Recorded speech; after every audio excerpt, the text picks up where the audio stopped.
जी लंका जाते हैं तो विभीषण के घर को देखते हैं। आज तक विभीषण जी राम नाम का जप करते हुए लंका में रह रहे।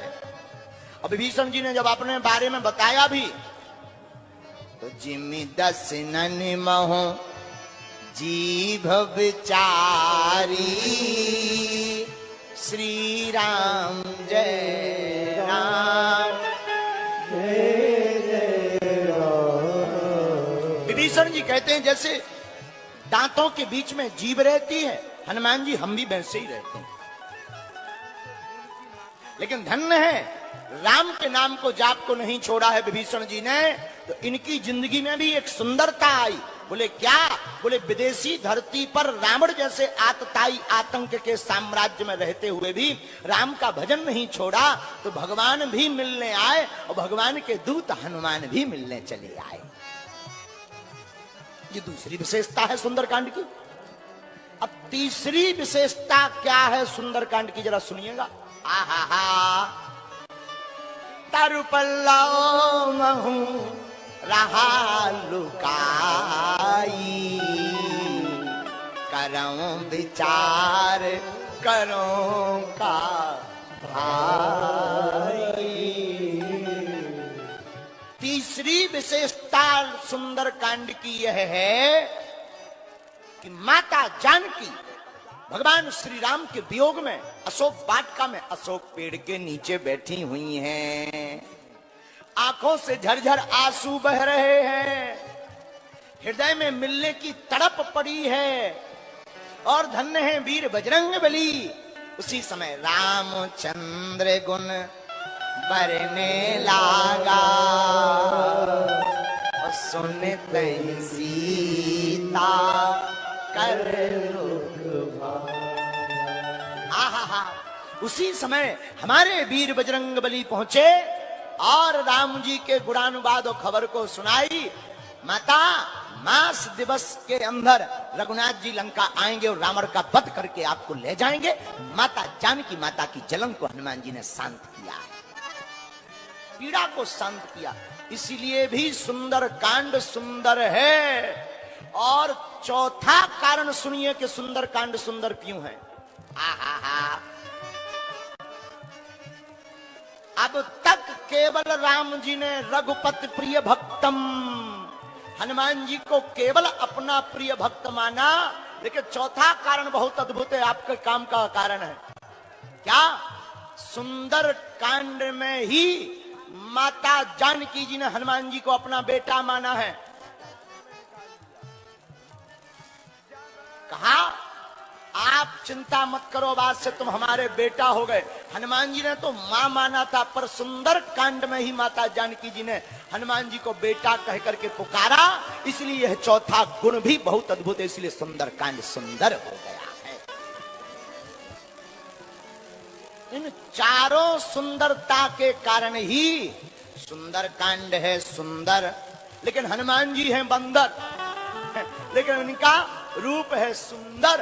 अतुलित बलधामम स्वर्ण शैला विदेहम धनुज बन कृशानु ज्ञानी नामाग्रगण्यम सकल गुण निधानम वानरा रामधीशम रघुपति प्रिय भक्तम बात जातम नमामि। ऐसे सुंदर कांड की चर्चा में हम सब प्रारंभ करें। बड़ा प्यारा है श्लोक। आहा गोस्वामी तुलसीदास जी सुंदर कांड की महिमा को प्रारंभ करते हैं। श्री गणेशाय नमः। श्री रामचरितमानस पंचम सोपान सुंदर कांड श्लोक। शांतम शाश्वतम प्रमेयमनघम निर्वाण शांति प्रदम ब्रह्मा शंभु फणीन्द्र सेव्यमनसं वेदांत वेद्यम रामाख्यम जगदीश्वरम सुरगुरुम माया मनुष्यम हरिम वंदे हम करुणाकरम रघुवरम पालचूड़ा नान्याय स्पृहारपते हृदयस्य मे दिये सत्यं वदामि चा भवान् अखिलान्तरात्मा भक्त्यं प्रेक्ष रघुपुंगव निर्भराम मे कामादिदोषरहितं कुरु मां संध्याम्। अतुलित बलधामं हेमशैलाविदेहं धनुजवन कृशानुयानि नामाग्रगण्यं सकल गुण निधानम वानराणाम धीसम रघुपति प्रिय भक्तम और पहली चौपाई सब लोग गाइएगा। ए हाँ,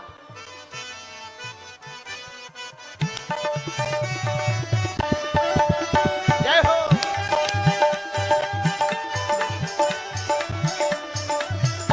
ए हाँ, जामवंत के वचन सुहाए, सुने हनुमंत हृदय अति भाए। ए हाँ, जामवंत के वचन सुहाए, सुने हनुमंत हृदय अति भाए। ए हाँ, तब लगी मोहि परिकिहु भाई, सही दुख कंद मूल फल खाए। ए हाँ, तब लगी मोहि परिकिहु तुम भाई, सही दुख कंद मूल फल खाए। बोलो श्री राम जय राम जय जय राम, श्री राम जय जय राम, श्री राम जय जय राम, श्री राम जय जय राम। आहा हा हा, श्री हनुमान जी महाराज को बल याद करवाया जामवंत जी ने। हनुमान जी कहते हैं हम लंका जाएंगे। किस लिए जाओगे? अरे हनुमान जी महाराज विशाल काय शरीर धारण करके कहते हैं जामवंत जी आप बताओ क्या करना है। आप कहो तो हम पूरी लंका को ही उठा लावे, या आप कहो हम रावण को मसलावे। जामवंत जी बोले ये खतरनाक है, इनको बताएंगे थोड़ा, ये करके आएंगे बड़ा। इसलिए जामवंत जी बोले सुनो भैया ज्यादा कुछ नहीं करना है। बोले फिर? बोले केवल इतना करो, इतना करहूं तात तुम जाई, सीता देखी कहूं सुध आई। तुम ज्यादा कुछ मत करना, माता जानकी जी को देखना हो चले आना। जामवंत जी ने इतना क्यों बताया? बोले जामवंत जी को पता है कि इतना बताएंगे फिर भी ये आग लगा के ही आएंगे, क्योंकि हनुमान जी ऐसे हैं जो सब कुछ थोक ही में करते। बाकी देवता फुटकर काम करते हैं, हमारे बजरंगबली थोक में करते हैं। उनसे किसी ने कहा जाओ संजीवनी बूटी ले आओ, वे सीधा पहाड़ उठा ले आए। राम जी बोले एक काम करो, वैद की जरूरत है, सुसैन वैद ले आओ। धन्य है वीर बजरंगबली, पूरी डिस्पेंसरी उठा ले आए। किसी ने कहा कि तुम पूरा मकान क्यों उठा ले आए? बोले क्या ठिकाना, कल के दिन कह दे कि आला तो घर ही में भूल गए। हनुमान जी बोले इसलिए कौन फुटकर का काम करे, फिर ले जाओ फिर आला ले आओ, इतने में रावण हमला कर दे। हनुमान जी अद्भुत देवता हैं। हनुमान जी बोले सीधा मकान ही ले चलो, जब निकलेगा तो कह देंगे डिस्पेंसरी भी यही है और तुम भी यही हो। बोलो सीताराम। तो जामवंत जी ने कहा महाराज लंका तो जा रहे, ज्यादा कुछ नहीं करना। हनुमान जी बोले क्या? बोले केवल खबर देख देख आओ है कहां। हनुमान जी बोले बस। जामवंत जी बोले बस इतने में ही काम चलेगा। हनुमान जी बोले ठीक है, आपके वचन बहुत अच्छे हैं। हनुमान जी बढ़े आगे। सिंधु तीर एक भूधर सुंदर, कौतिक कुंडी चढ़ो ताऊ पर। हनुमान जी विशाल काय वृक्ष के ऊपर जाकर के बैठ गए।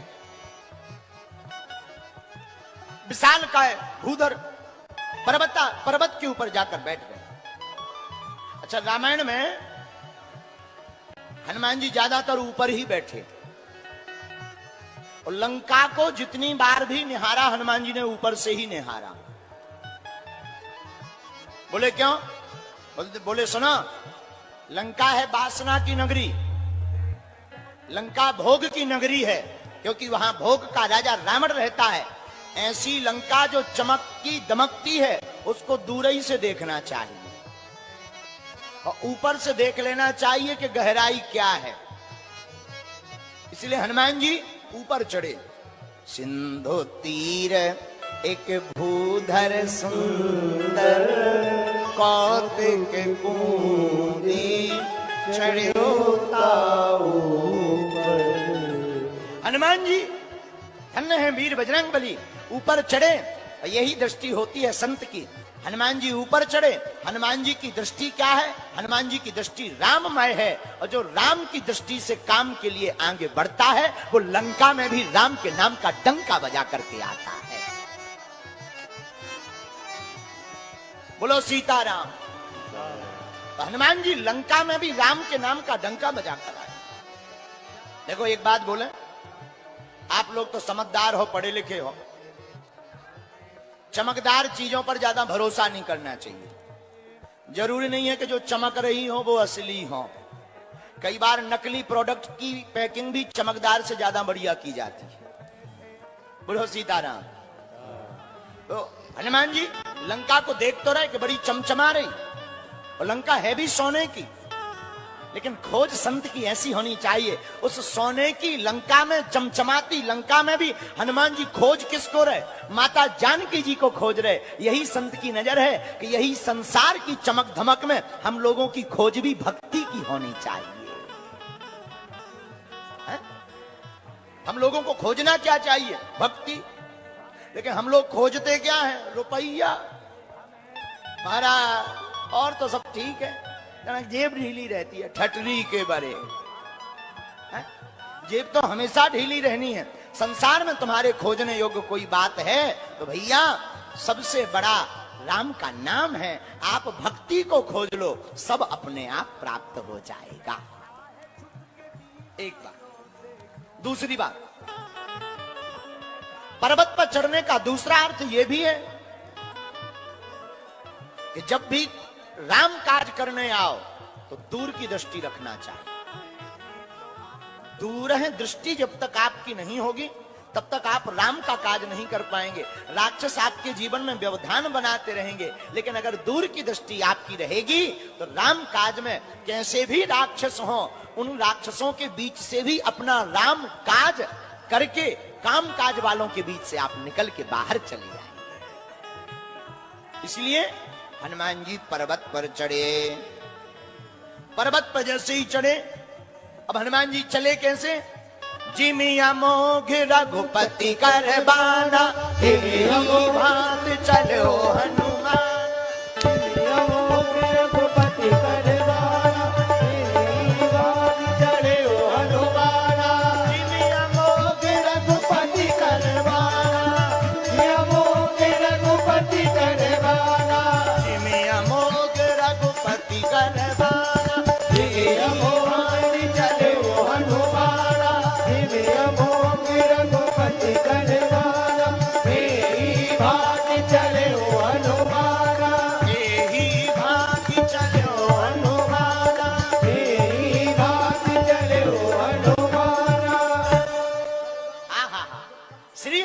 महाराज बाण की भांति लंका गए। देखो बाण, बाण की भांति गोस्वामी जी क्यों लिख रहे हैं? बाण अपने मन से नहीं चलता है। बाण को जो कोई खींचता है तब बाण चलता है। उसी प्रकार हनुमान जी चल रहे हैं। हनुमान जी बोले हम नहीं चल रहे। बोले फिर? बोले कोई हमको खींचकर चला रहा। बोले चला कौन रहा? बोले रघुनाथ जी हमको चला रहे, इसलिए हम बाण की भांति चल रहे हैं। इसलिए गोस्वामी जी ने कहा जिमिया मोघ रघुपति करबाना, एही भांति चलो हनुमान। आए ही भांति चलो हनुमान। हनुमान जी और आगे बढ़े। हनुमान जी को आगे व्यवधान बहुत मिले। सुनिए, अच्छा काम करोगे व्यवधान बहुत मिलेंगे, लेकिन व्यवधान में व्यक्ति फंसता कब है? जब व्यवधान का सामना करता है और व्यवधान पर भरोसा करता है तो फंसता है। हमारे गुरुजी कहते थे, पूज्यपाद श्री दादा गुरुजी, तो सुनो बेटा, राम का काज करें तो लोग क्या बोल रहे इसमें मत पढ़ो, शास्त्र क्या कह रहे इसमें पढ़ना चाहिए। तो आप बाहर निकल आओ। जैसे मतवाला हाथी गांव में जाता है, मतवाला हाथी जाता है तो छोटे छोटे बच्चे भी पीछे पीछे लग जाते हैं, हाथी आ गया, हाथी आ गया, हाथी आ गया, ताली बजाते हैं, हाथ जोड़ते हैं, कोई केला खिलाता, कोई गुड़ खिलाता, कोई पूरी खिलाता, कोई रसगुल्ला। और बिहारी वाले आदमी जो बिहारी होते हैं वे सीधो कलींद्रो अपने अपने भाव से सब खिलाते हैं। लेकिन उस हाथी के सामने छोटे छोटे बच्चे हाथ जोड़े खड़े, गणेश भगवान की जय हो, गणेश जी की जय हो, गजानन महाराज की जय हो। लेकिन गांव भर के कुत्ता भी पीछे लग जा। जितने लोग हाथ जोड़ने वाले खड़े रहते, जितने गांव के कुत्ता अगल बगल के वे भी पीछे लग जाते, तो वो भौंकने लगते। अब हाथी की कला है, हाथी अगर कुत्तों की भौंकने की आवाज सुनकर उनके पीछे जाएगा तो लोग पूजना बंद कर देंगे, हाथी को पागल घोषित कर देंगे। लेकिन अगर हाथी आगे बढ़ता चला जाएगा तो वही गणेश बनकर के जगह जगह बुझता रहेगा। बोलो सीताराम, जोर से बोलो। इस कथा का आशय है कि आपके राम के काज में कोई भी व्यवधान पड़े तो घबराना नहीं है, मुस्कुराना है और हाथ जोड़ करके आगे बढ़ते चले जाना है। एक दिन ऐसा आएगा कि भौंकने वाले भी जय जय सीताराम कहेंगे। धन्य है हनुमान जी। हनुमान जी लंका जा रहे तो हनुमान जी के जीवन में भी व्यवधान आ रहे, एक दो नहीं। सुरसा नाम अहिं के माता, सुरसा नाम अहिं के माता, सुरसा नाम अहिं के माता,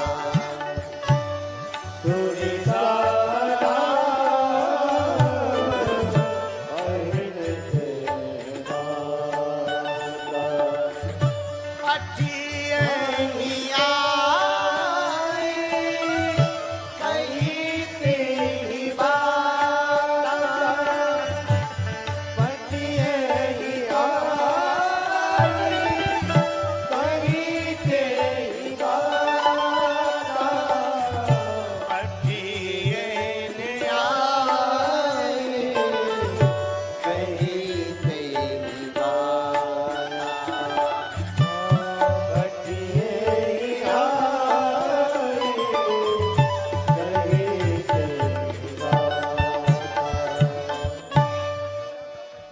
सुरसा नाम की देवी हनुमान जी के पीछे पड़ गए।